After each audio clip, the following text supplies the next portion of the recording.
بسم اللہ الرحمن الرحیم۔ سامعین، آداب زندگی کا یہ جو سیریز چل رہا ہے اس میں آج کا جو عنوان ہے وہ ہے رنج و غم کے آداب۔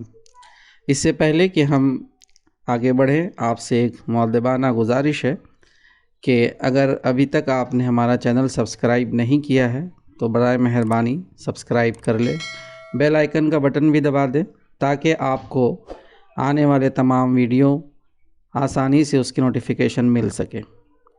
اس کے علاوہ ہمارے اور بھی ویڈیوز جو ہیں وہ ہم نے لنک ڈسکرپشن میں ڈال دیا ہے، آپ وہاں سے اسے دیکھ سکتے ہیں۔ تو آئیے شروع کرتے ہیں۔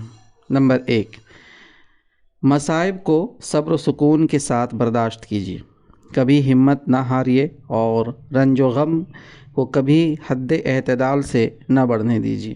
دنیا کی زندگی میں کوئی بھی انسان رنج و غم، مصیبت و تکلیف، آفت و ناکامی اور نقصان سے بے خوف اور معمون نہیں رہ سکتا۔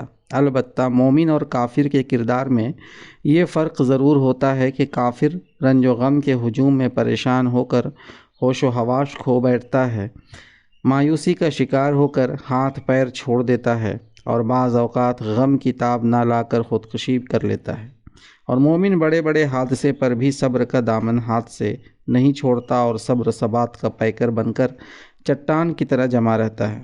وہ یوں سوچتا ہے کہ یہ جو کچھ ہوا تقدیر الہی کے مطابق ہوا، خدا کا کوئی حکم حکمت و مصلحت سے خالی نہیں، اور یہ سوچ کر کہ خدا جو کچھ کرتا ہے اپنے بندے کی بہتری کے لیے کرتا ہے، یقیناً اس میں خیر کا پہلو ہوگا۔ مومن کو ایسا روحانی سکون و اطمینان حاصل ہوتا ہے کہ غم کی چوٹ میں لذت آنے لگتی ہے، اور تقدیر کا یہ عقیدہ ہر مشکل کو آسان بنا دیتا ہے۔ خدا کا ارشاد ہے، جو مصائب بھی روئے زمین میں آتے ہیں اور جو آفتیں بھی ہم پر آتی ہیں، وہ سب اس سے پہلے کہ ہم انہیں وجود میں لائیں ایک کتاب میں لکھی ہوئی محفوظ اور طے شدہ ہے۔ اس میں کوئی شک نہیں کہ یہ بات خدا کے لیے آسان ہے تاکہ تم اپنی ناکامی پر غم نہ کرتے رہو۔ یعنی تقدیر پر ایمان لانے کا ایک فائدہ یہ ہے کہ مومن بڑے سے بڑے سانحے کو بھی قضا و قدر کا فیصلہ سمجھ کر اپنے غم کا علاج پا لیتا ہے اور پریشان نہیں ہوتا۔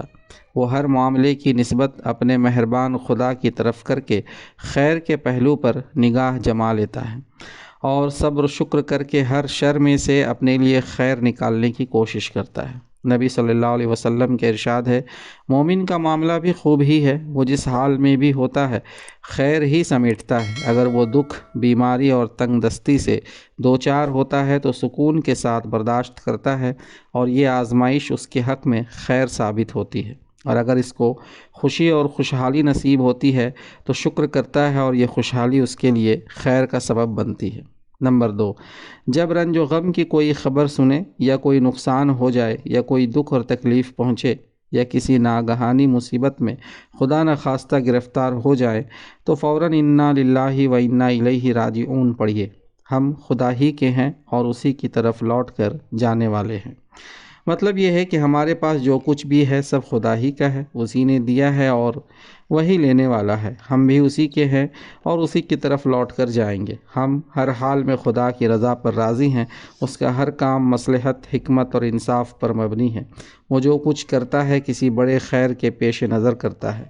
وہ وفادار غلام کا کام یہ ہے کہ کسی وقت بھی اس کے ماتھے پر شکن نہ آئے۔ خدا کا ارشاد ہے، اور ہم ضرور تمہیں خوف و خطر، بھوک، جان و مال کے نقصان اور آمدنیوں کے گھاٹے میں مبتلا کر کے تمہاری آزمائش کریں گے، اور خوشخبری ان لوگوں کو دیجیے جو مصیبت پڑنے پر صبر کرتے ہیں اور کہتے ہیں ہم خدا ہی کے ہیں اور خدا ہی کی طرف ہمیں پلٹ کر جانا ہے۔ ان پر ان کے رب کی طرف سے بڑی عنایات ہوں گی اور اس کی رحمت ہوگی، اور ایسے ہی لوگ راہ ہدایت پر ہیں۔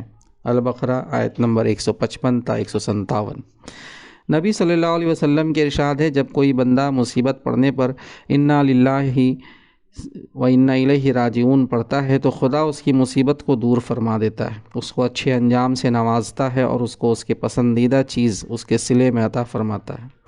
ایک بار نبی صلی اللہ علیہ وسلم کا چراغ بجھ گیا تو آپ نے پڑھا انا للہ و انا الیہ راجعون۔ کسی نے کہا یا رسول اللہ کیا چراغ کا بجھنا بھی کوئی مصیبت ہے؟ آپ نے فرمایا جی ہاں، جس بات سے بھی مومن کو دکھ پہنچے وہ مصیبت ہے۔ اور نبی صلی اللہ علیہ وسلم کے ارشاد ہے جس مسلمان کو بھی کوئی قلبی اذیت، جسمانی تکلیف اور بیماری، کوئی رنج و غم اور دکھ پہنچتا ہے، یہاں تک کہ اگر اسے ایک کانٹا بھی چبھ جاتا ہے اور وہ اس پر صبر کرتا ہے تو خدا اس کے گناہوں کو معاف فرما دیتا ہے۔ حضرت انس رضی اللہ عنہ فرماتے ہیں کہ نبی صلی اللہ علیہ وسلم کے ارشاد ہے جتنی سخت آزمائش اور مصیبت ہوتی ہے اتنی ہی بڑا اس کا صلہ ہوتا ہے، اور خدا جب کسی گروہ سے محبت کرتا ہے تو ان کو مزید نکھارنے اور کندن بنانے کے لیے آزمائش میں مبتلا کر دیتا ہے۔ بس جو لوگ خدا کی رضا پر راضی رہیں خدا بھی ان سے راضی ہوتا ہے، اور جو اس آزمائش میں خدا سے ناراض ہوں خدا بھی ان سے ناراض ہو جاتا ہے۔ حضرت ابو موسیٰ اشعری رضی اللہ عنہ کہتے ہیں کہ نبی صلی اللہ علیہ وسلم نے ارشاد فرمایا جب کسی بندے کا کوئی بچہ مرتا ہے تو خدا اپنے فرشتوں سے پوچھتا ہے کیا تم نے میرے بندے کے بچے کی جان قبض کر لی؟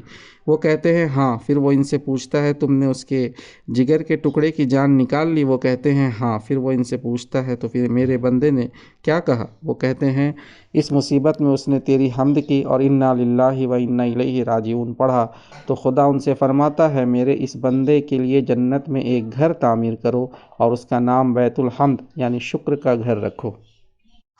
نمبر 3، کسی تکلیف اور حادثے پر اظہار غم ایک فطری امر ہے، البتہ اس بات کا پورا خیال رکھیے کہ غم اور اندوہ کی انتہائی شدت میں بھی زبان سے کوئی ناحق بات نہ نکلے اور صبر و شکر کا دامن ہاتھ سے چھوٹنے نہ پائے۔ نبی صلی اللہ علیہ وسلم کے صاحبزادے حضرت ابراہیم رضی اللہ عنہ نبی صلی اللہ علیہ وسلم کی گود میں تھے اور جانکنی کا عالم تھا۔ یہ رقت انگیز منظر دیکھ کر نبی صلی اللہ علیہ وسلم کی آنکھوں سے آنسو ٹپکنے لگے اور فرمایا اے ابراہیم ہم تیری جدائی سے مغموم ہیں، مگر زبان سے وہی نکلے گا جو پروردگار کی مرضی کے مطابق ہوگا۔ نمبر 4، غم کی شدت میں بھی کوئی ایسی حرکت نہ کیجیے جس سے ناشکری اور شکایت کی بو آئے اور جو شریعت کے خلاف ہو۔ دھاڑے مار مار کر رونا، گریبان پھاڑنا، گالوں پر تماچے مارنا، چیخنا، چلانا اور ماتم میں سر سینہ پیٹنا مومن کے لیے کسی طرح جائز نہیں۔ نبی صلی اللہ علیہ وسلم کے ارشاد ہے جو شخص گریبان پھاڑتا، گالوں پر تماچے مارتا اور جاہلیت کی طرح چیختا اور چلاتا اور بین کرتا ہے وہ میری امت میں نہیں۔ حضرت جعفر طیار رضی اللہ عنہ جب شہید ہوئے اور ان کی شہادت کی خبر ان کے گھر پہنچی تو ان کے گھر کی عورتیں چیخنے چلانے لگی اور ماتم کرنے لگی۔ نبی صلی اللہ علیہ وسلم نے کہلا بھیجا کہ ماتم نہ کیا جائے، مگر وہ باز نہ آئیں تو آپ نے دوبارہ منع فرمایا، پھر بھی وہ نہ مانے تو آپ نے حکم دیا کہ ان کے منہ میں خاک بھر دو۔ ایک بار آپ ایک جنازے میں شریک تھے، ایک عورت انگیٹھی لیے ہوئے آئی، آپ نے اس کو اتنی سختی سے ڈانٹا کہ اسی وقت بھاگ گئی، اور آپ صلی اللہ علیہ وسلم نے ارشاد فرمایا کہ جنازے کے پیچھے کوئی آگ اور راگ نہ لے جائے۔ عرب میں یہ رسم تھی کہ لوگ جنازے کے پیچھے چلتے تو اظہار غم میں اپنی چادر پھینک دیتے تھے، صرف کرتا پہنے رہتے تھے۔ ایک بار آپ نے لوگوں کو اس حال میں دیکھا تو فرمایا جاہلیت کی رسم اختیار کر رہے ہو، میرے جی میں آیا کہ تمہارے حق میں ایسی بددعا کروں کہ تمہاری صورتیں ہی مسخ ہو جائیں۔ لوگوں نے اسی وقت اپنی اپنی چادریں اوڑھ لی اور پھر کبھی ایسا نہ کیا۔ نمبر 5، بیماری کو برا بھلا نہ کہیے اور نہ حرف شکایت زبان پر لائیے، بلکہ نہایت صبر و ضبط سے کام لیجیے اور اجر آخرت کی تمنا کیجیے۔ بیماری جھیلنے اور اذیتیں برداشت کرنے سے مومن کے گناہ دھلتے ہیں اور اس کا تزکیہ ہوتا ہے اور آخرت میں اجر عظیم ملتا ہے۔ نبی صلی اللہ علیہ وسلم کے ارشاد ہے مومن کو جسمانی اذیت یا بیماری یا کسی اور وجہ سے جو بھی دکھ پہنچتا ہے خدا تعالیٰ اس کے سبب سے اس کے گناہوں کو اس طرح جھاڑ دیتا ہے جیسے درخت اپنے پتوں کو جھاڑ دیتا ہے۔ ایک بار نبی صلی اللہ علیہ وسلم نے ایک خاتون کو کانپتے دیکھ کر پوچھا اے ام سائب یا مسیب کیا بات ہے، تم کیوں کانپ رہی ہو؟ کہنے لگی مجھے بخار نے گھیر رکھا ہے، اس کو خدا سمجھے۔ نبی صلی اللہ علیہ وسلم نے ہدایت فرمائی کہ نہیں، بخار کو برا مت کہو، اس لیے کہ بخار اس طرح اولاد آدم کو گناہوں سے پاک کر دیتا ہے جس طرح آگ لوہے کے میل کو دور کر کے صاف کرتی ہے۔ حضرت عطا بن رباح رضی اللہ عنہ رحمۃ اللہ علیہ اپنا ایک قصہ بیان کرتے ہیں کہ ایک بار کعبہ کے پاس حضرت عباس رضی اللہ عنہ مجھ سے بولے تمہیں ایک جنتی خاتون دکھاؤں؟ میں نے کہا ضرور دکھائیے۔ کہا دیکھو یہ جو کالی کلوٹی عورت ہے، یہ ایک بار نبی صلی اللہ علیہ وسلم کی خدمت میں حاضر ہوئی اور بولی یا رسول اللہ، مجھے مرگی کا ایسا دورہ پڑتا ہے کہ تن بدن کا ہوش نہیں رہتا اور میں اس حالت میں بالکل ننگی ہو جاتی ہوں، یا رسول اللہ میرے لیے خدا سے دعا کیجیے۔ نبی صلی اللہ علیہ وسلم نے ارشاد فرمایا اگر تم اس تکلیف کو صبر کے ساتھ برداشت کرتی رہو تو خدا تمہیں جنت سے نوازے گا، اور اگر چاہو تو میں دعا کر دوں کہ خدا تمہیں اچھا کر دے۔ یہ سن کر وہ خاتون بولی یا رسول اللہ میں اس تکلیف کو تو صبر کے ساتھ برداشت کرتی ہوں گی، البتہ یہ دعا فرما دیجئے کہ میں اس حالت میں ننگی نہ ہو جایا کروں۔ تو نبی صلی اللہ علیہ وسلم نے اس کے لیے دعا فرمائی۔ حضرت عطا رضی اللہ عنہ کہتے ہیں کہ میں نے اس دراز قدر خاتون ام رفض کو کعبہ کی سیڑھیوں پر دیکھا۔ نمبر 6، کسی کی موت پر 3 دن سے زیادہ غم نہ منائیے۔ عزیزوں کی موت پر غم زدہ ہونا، آنسو بہانا ایک فطری امر ہے، لیکن اس کی مدت زیادہ سے زیادہ 3 دن۔ نبی صلی اللہ علیہ وسلم نے فرمایا کسی مومن کے لیے جائز نہیں کہ 3 دن سے زیادہ کسی کا سوگ منائے، البتہ بیوہ کے سوگ کی مدت 4 مہینے 10 دن ہے۔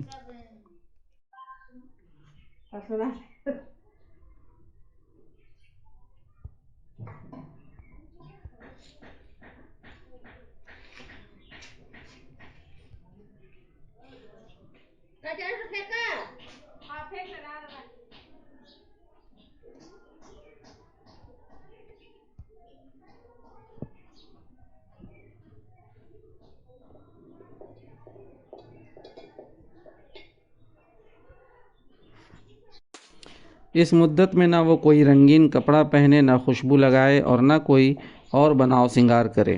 حضرت زینب بنت جہش کے بھائی کا انتقال ہوا تو چوتھے روز تعزیت کے لیے کچھ خواتین پہنچی۔ انہوں نے سب کے سامنے خوشبو لگائی اور فرمایا مجھے اس وقت خوشبو لگانے کی کوئی حاجت نہیں تھی، میں نے یہ خوشبو محض اس لیے لگائی کہ میں نے نبی صلی اللہ علیہ وسلم سے یہ سنا ہے کہ کسی مسلمان خاتون کو شوہر کے سوا کسی عزیز کے لیے 3 دن سے زیادہ سوگ منانا جائز نہیں۔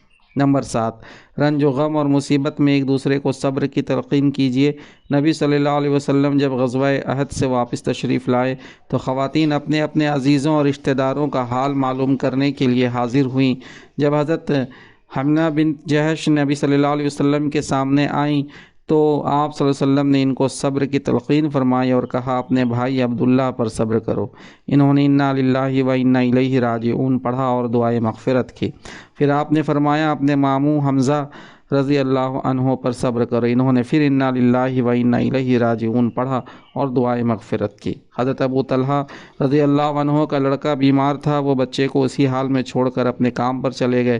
ان کے جانے کے بعد بچے کا انتقال ہو گیا۔ بیگم ابو طلحہ نے لوگوں سے کہہ دیا کہ ابو طلحہ کو اطلاع نہ ہونے پائے، وہ شام کو اپنے کام سے واپس گھر آئے تو بیوی سے پوچھا بچے کا کیا حال ہے؟ بولی پہلے سے زیادہ سکون میں ہے۔ یہ کہہ کر ابو طلحہ کے لیے کھانا لائیں، انہوں نے اطمینان سے کھانا کھایا اور لیٹ گئے۔ صبح ہوئی تو نیک بیوی نے حکیمانہ انداز میں پوچھا اگر کوئی کسی کو عاریتاً کوئی چیز دے دے اور پھر واپس مانگے تو کیا اس کو یہ حق حاصل ہے کہ وہ اس چیز کو روک لے؟ ابو طلحہ رضی اللہ عنہ نے کہا بھلا یہ حق کیسے حاصل ہو جائے گا؟ تو صابرہ بیوی نے کہا اپنے بیٹے پر بھی صبر کیجیے۔ نمبر 8، راہ حق میں آنے والی مصیبتوں کا خندہ پیشانی سے استقبال کیجیے اور اس راہ میں جو دکھ پہنچے ان پر رنجیدہ ہونے کے بجائے مسرت محسوس کرتے ہوئے خدا کا شکر ادا کیجیے کہ اس نے اپنی راہ میں قربانی قبول فرمائی۔ حضرت عبداللہ بن زبیر رضی اللہ عنہ کی والدہ محترمہ حضرت اسماء رضی اللہ عنہ سخت بیمار پڑیں۔ حضرت ان کی عیادت کے لیے آئے۔ ماں نے ان سے کہا بیٹے دل میں یہ آرزو ہے کہ 2 باتوں میں سے ایک جب تک نہ دیکھ لوں خدا مجھے زندہ رکھے، یا تو میدان جنگ میں شہید ہو جائے اور میں تیری شہادت کی خبر سن کر صبر کی سعادت حاصل کروں، یا تو فتح پائے اور میں تجھے فاتح دیکھ کر اپنی آنکھیں ٹھنڈی کروں۔ خدا کا کرنا کہ حضرت عبداللہ بن زبیر رضی اللہ عنہ نے ان کی زندگی ہی میں جام شہادت نوش فرمایا۔ شہادت کے بعد حجاج نے ان کو سولی پر لٹکا دیا۔ حضرت اسماء کافی ضعیف ہو چکی تھی، لیکن انتہائی کمزوری کے باوجود بھی وہ یہ رقت انگیز منظر دیکھنے کے لیے تشریف لائیں اور اپنے جگر گوشے کی لاش کو دیکھ کر رونے پیٹنے کے بجائے حجاج سے خطاب کرتے ہوئے بولی اس سوار کے لیے ابھی وقت نہیں آیا کہ گھوڑے کی پیٹھ سے نیچے اترے۔ نمبر 9، دکھ درد میں ایک دوسرے کا ساتھ دیجیے، دوستوں کے رنج و غم میں شرکت کیجیے اور ان کا غم غلط کرنے میں ہر طرح کا تعاون کیجیے۔ نبی صلی اللہ علیہ وسلم کے ارشاد ہے، سارے مسلمان مل کر ایک آدمی کے جسم کی طرح ہے کہ اگر اس کی آنکھ بھی دکھے تو سارا بدن دکھ محسوس کرتا ہے، اور سر میں درد ہو تو سارا جسم تکلیف میں ہوتا ہے۔ حضرت جعفر طیار جب شہید ہوئے تو آپ نے فرمایا، جعفر کے گھر کھانا بھجوا دو، اس لیے کہ آج وہ وفور غم میں ان کے گھر والے کھانا نہ پکا سکیں گے۔ حضرت ابو ہریرہ رضی اللہ عنہ کا بیان ہے کہ نبی صلی اللہ علیہ وسلم نے فرمایا، جس شخص نے کسی ایسی عورت کی تعزیت کی جس کا بچہ مر گیا ہو تو اس کو جنت میں داخل کیا جائے گا اور جنت کی چادر اڑھائی جائے گی۔ اور نبی صلی اللہ علیہ وسلم نے یہ بھی فرمایا، جس شخص نے کسی مصیبت زدہ کی تعزیت کی تو اس کو بھی اتنا ہی اجر ملے گا جتنا خود مصیبت زدہ کو ملے گا۔ اسی سلسلہ میں نبی صلی اللہ علیہ وسلم نے اس کی بھی تاکید فرمائی کہ جنازے میں شرکت کی جائے۔ حضرت ابو ہریرہ رضی اللہ عنہ کا بیان ہے کہ نبی صلی اللہ علیہ وسلم نے فرمایا، جو شخص جنازے میں شریک ہو اور جنازے کی نماز پڑھی تو اس کو 1 قیراط بھر ثواب ملے گا، اور جو نماز جنازہ کے بعد دفن میں بھی شریک ہو تو اس کو 2 قیراط ملیں گے۔ کسی نے پوچھا 2 قیراط کتنے بڑے ہوں گے؟ فرمایا 2 پہاڑوں کے برابر۔ نمبر 10، مصائب کے نزول اور غم کے ہجوم میں خدا کی طرف رجوع کیجیے اور نماز پڑھ کر نہایت عاجزی کے ساتھ خدا سے دعا کیجیے۔ قرآن مجید میں ہے، مومنوں مصائب اور آزمائش میں صبر اور نماز سے مدد لو۔ البقرہ آیت نمبر 153۔ غم کی کیفیت میں آنکھوں سے آنسو بہنا، رنجیدہ ہونا فطری بات ہے، البتہ دھاڑے مار مار کر زور زور سے رونے سے پرہیز کیجیے۔ نبی صلی اللہ علیہ وسلم روتے تو رونے میں آواز نہ ہوتی، ٹھنڈا سانس لیتے، آنکھوں سے آنسو رواں ہوتے اور سینے سے ایسی آواز آتی جیسے کوئی ہانڈی ابل رہی ہو یا چکی چل رہی ہو۔ آپ نے خود اپنے غم اور رونے کی کیفیت ان الفاظ میں بیان فرمائی، آنکھ آنسو بہاتی ہے، دل غمگین ہوتا ہے اور ہم زبان سے وہی کلمہ نکالتے ہیں جس سے ہمارا رب خوش ہوتا ہے۔ حضرت ابو ہریرہ رضی اللہ عنہ فرماتے ہیں کہ نبی صلی اللہ علیہ وسلم جب فکر مند ہوتے تو آسمان کی طرف سر اٹھا کر فرماتے، سبحان اللہ العظیم، پاک و برتر ہے عظمت والا خدا۔ اور جب زیادہ گریہ و زاری اور دعا کا انہماک بڑھ جاتا تو فرماتے، یا حی یا قیوم۔ نمبر 11، رنج و غم کی شدت، مصائب کے نزول اور پریشانی و اضطراب میں یہ دعا پڑھیے۔ حضرت سعد بن ابی وقاص رضی اللہ عنہ کہتے ہیں کہ نبی صلی اللہ علیہ وسلم نے ارشاد فرمایا، ذوالنون یعنی حضرت یونس علیہ السلام، ذوالنون نے مچھلی کے پیٹ میں اپنے پروردگار سے جو دعا کی وہ یہ تھی، لا الہ الا انت سبحانک انی کنت من الظالمین، تیرے سوا کوئی معبود نہیں ہے، تو بے عیب و پاک ہے، میں ہی اپنے اوپر ظلم ڈھانے والا ہوں۔ بس جو مسلمان بھی اپنی کسی تکلیف یا تنگی میں خدا سے یہ دعا مانگتا ہے، خدا اسے ضرور قبولیت بخشتا ہے۔ حضرت ابن عباس رضی اللہ عنہ کا بیان ہے کہ نبی صلی اللہ علیہ وسلم جب کسی رنج و غم میں مبتلا ہوتے تو یہ دعا کرتے، لا الہ الا اللہ رب العرش العظیم، لا الہ الا اللہ رب السماوات و رب الارض رب العرش الکریم۔ خدا کے سوا کوئی معبود نہیں ہے، وہ عرش عظیم کا مالک ہے۔ خدا کے سوا کوئی معبود نہیں ہے، وہ آسمان و زمین کا مالک ہے، عرش بزرگ کا مالک ہے۔ حضرت ابو موسیٰ رضی اللہ عنہ کا بیان ہے کہ نبی صلی اللہ علیہ وسلم نے فرمایا، لا حول ولا قوة الا باللہ ولا ملجأ من اللہ الا الیہ۔ یہ کلمہ 99 بیماریوں کی دوا ہے۔ سب سے کم بات یہ ہے کہ اس کا پڑھنے والا رنج و غم سے محفوظ رہتا ہے۔